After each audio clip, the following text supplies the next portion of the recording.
ساعت هوشمند دارید و بلد نیستید وصلش کنید به موبایلتون، 2 تا راهکار داره. برنامه هایلوفان رو نصب کنید و کارهایی که خود برنامه بهتون میگه رو انجام بدید. و راه حل دوم، بیشتر ساعت هوشمندا به گوشی‌های سامسونگ یا آیفون وصل نمیشن و مثلا بعضی هاشون هم خراب میشن، مثل این ساعت همینطوری ویبره میرن، بعد همینطوری فقط دارن ویبره میرن. برای این رفع مشکلشون باید چیکار کنیم؟ دوستان همینطوری بذاریم ویبره بره. الان ساعت من خودش داشت ویبره میرفت یه 2 ساعت 3 ساعت تا بالاخره خاموش شد و الان داره چشمک میزنه.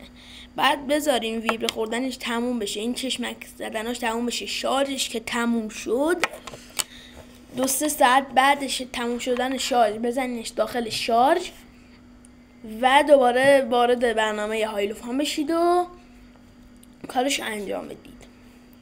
هایلوفان هم میتونید از برنامه های مثل بازار و مایکت دانلود کنید.